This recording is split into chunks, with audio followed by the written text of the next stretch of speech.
Hi viewers, இது Banu ஆர்கானிக்கான Tamil channel. நான் உங்கள் பானு. சாமந்தி செடியில் போன தடவை மொட்டுக்களாக பார்த்தீங்க. இந்த தடவை நிறைய பூக்கள் பூத்துருக்கு பாருங்கள். அப்படியே ஒரு ஃப்ளவர் பொக்கே மாதிரியே இருக்குது பாருங்கள். ரொம்ப சூப்பராக இருக்குது இந்த கலர். ஆல்ரெடி இந்த கலர் தான் நான் அதிகமாக பதியம் வச்சுருக்கேங்க. பக்கத்துலேயே எல்லோ கலர் இருக்குது. அதில் இப்போ தான் பூக்கள் வர ஆரம்பிச்சிருக்கு. இப்போ தான் என்னோடய சேனலை ஃபஸ்ட் டைம் பார்க்குறீங்கன்னா பானு ஆர்கானிக்கான தமிழ் சேனலை லைக் பண்ணுங்கள், வீடியோவை ஷேர் பண்ணுங்கள், மறக்காமல் சேனலுக்கு சப்ஸ்கிரைப் பண்ணிக்கோங்க. இந்த வீடியோவில் நம்ம என்ன பார்க்க போகிறோம் அப்படின்னு பார்த்தீங்கன்னா, தைப்பட்டத்துக்கு நான் ட்ரை பண்ண காய்கறி செடிகளோட வளர்ச்சி எப்படி இருக்குது அப்படிங்கிறத பார்க்கலாம். தொடர்ந்து காய்கறி செடியை ரொம்ப ஈஸியாக எப்படி மாடி தோட்டத்தில் ரொம்ப சிம்பிளாக எப்படி வளர்த்து கொண்டு வரலாம் அப்படின்னு இடையில நான் உங்களுக்கு சில டிப்ஸ் எல்லாம் சொல்கிறேன். வீடியோவை ஸ்கிப் பண்ணாமல் ஃபுல்லாக பாருங்கள். மறக்காமல் நம்ம பானு ஆர்கானிக்கான தமிழ் சேனலை லைக் பண்ணி ஷேர் பண்ணி சப்ஸ்கிரைப் பண்ணி வச்சுக்கோங்க. இந்த கலர் தாங்க அதிகமாக பதியம் போட்டேன்.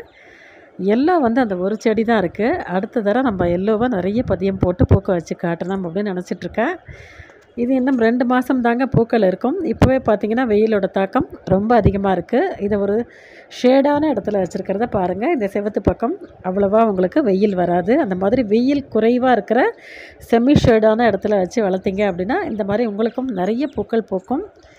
இந்த பூவை நீங்கள் பறிக்கலை அப்படின்னா கலர் சேஞ்ச் ஆகிடுதுங்க. வெளுத்த மாதிரி வெள்ளை கலராக ஆகிடுது பாருங்கள். அதனால் பூ பூத்த பிறகு ஒரு 2 நாள் 3 நாள் கழித்து நீங்கள் பறிச்சுக்கிட்டே இருக்கணும். நான் வாரம் வெள்ளிக்கிழமை எனக்கு செவ்வாய்க்கிழமை பூஜைக்கு பறிச்சுப்பேன்.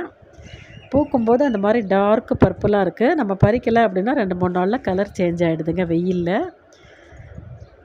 நல்ல வளர்ந்த செடி, நிறைய பக்கவாட்டு கிளைகள் இருக்கிற செடியெலாம் நீங்கள் பயப்படாமல் வெயிலே வைக்கலாம். அதுக்கெல்லாம் எந்த பாதிப்பும் வரல. சின்ன பிளான்ட்டு இப்போ தான் நர்சரியிலேருந்து வாங்கி ட்ரை பண்ணியிருக்கீங்க. குழந்த செடி அப்படின்னா கண்டிப்பாக நிழலில் வைங்க. பக்கத்தில் புதினா பாருங்கள், ஒரு சின்ன பையில் எவ்வளோ புஷ்டியாக நிறைய கிளைகள் வந்திருக்கு. ஆல்ரெடி க்ரோ பேக்லேயே எப்படி கம்போஸ்டிங் பண்ணுறது அப்படின்னு நிறைய வீடியோ போட்டிருக்கேன். காய்கறி கழிவு வெளியே கொட்டாதீங்க. க்ரோ பேக்கில் 2 கைப்பிடி 4 கைப்பிடி மண் போடுங்க. ஒரு லேயர் காய்கறி கழிவு, திருப்பி மண், திருப்பி காய்கறி கழிவு, திருப்பி மண், இந்த மாதிரி ஃபில் பண்ணுங்கள். அதுவே உங்களுக்கு ஒரு க்ரோ பேக் ஃபுல்லாக மண் கலவை மாதிரி வந்துடும். அப்படியே ஓரமாக வச்சுடுங்க. 2-3 கை தண்ணி டெய்லி தெளிச்சிக்கிட்டே வாங்க. இல்லை 1 விட்டு 1 நாள் தெளிங்க. அது கூட 1 வாரம் தெளிச்சிங்கன்னா போதும். தானாகவே 21 நாளில் உங்களுக்கு கம்போஸ்டிங் ப்ராசஸ் அதில் முடிஞ்சிடும். அதுக்கப்புறம் நீங்கள் அதில் விதை போட்டு பார்க்கலாம். வளர்ந்த நாற்றை மாற்றி வைக்கலாம். அந்த மாதிரி வளர்ந்த நாற்றுக்களை நீங்கள் மாற்றி வச்சிங்க அப்படின்னா அது பூ பூக்கிற வரைக்கும் அதில் இருக்கிற சத்துக்கள் போதுமானது. அதுக்கப்புறம் நீங்கள் ஆட்டு மாட்டு சாண எருவோ அல்லது மண்புழு உரமோ பூ வைக்கிற சமயத்தில் கொடுத்தீங்க அப்படின்னா 2 ஈல்டு எடுக்கிற வரைக்கும் நீங்கள் எந்த உரமும் கொடுக்க வேண்டாம். வெண்டை செடி, சிவப்பு வெண்டை சூப்பராக வந்துட்டுருக்கு. இந்த பருமன் வெண்டை நிறைய பக்கவாட்டு கிளைகள் வருதுங்க. நிறைய காய்கள் வைக்குது. உருட்டு வெண்டை, பருமன் வெண்டை ஒரு இளம் வெள்ளை கலரில் இருக்குங்க, இளம் பச்சை கலரில் இருக்குது. இந்த கத்திரி செடியும் பார்த்திங்கன்னா நிறைய ட்ரை பண்ணால் ஒரே ஒரு நீட்டு பச்சை கத்திரி செடி மட்டும் ரொம்ப புஷ்டியாக சூப்பராக வருது.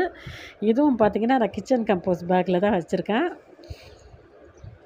இந்த மாதிரி பூ வைக்கிற சமயம் வரைக்கும் அந்த கம்போஸ்ட்டில் இருக்கிற அதுக்கு சத்துக்களே போதுமானது. அதுக்கப்புறம் நீங்கள் ஆட்டு மாட்டு சாணம் எரு கிடச்சா போட்டு விடுங்க. போன் மில் பவுடர் கிடச்சா கொடுங்க.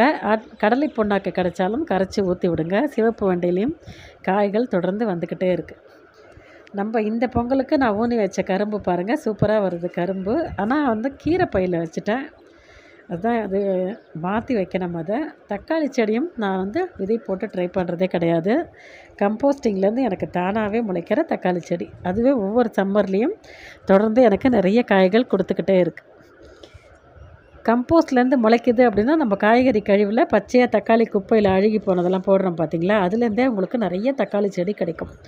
அந்த மாதிரி தக்காளி செடி வரும்போது அது ஒரு நாற்று மாதிரி ஆன பிறகு நான் சொல்கிறேன் பார்த்திங்களா, க்ரோ பேக் கம்போஸ்ட்னு அதுலேயே நீங்கள் மாற்றி வச்சுக்கலாம். இதுதாங்க அந்த உருட்டு வெண்டை நிறைய பூ வைக்குது, கொத்து கொத்தாக காய்கள் வைக்குது. இந்த செடி மட்டும் ஒரு 4 செடி 5 செடி இருக்குங்க.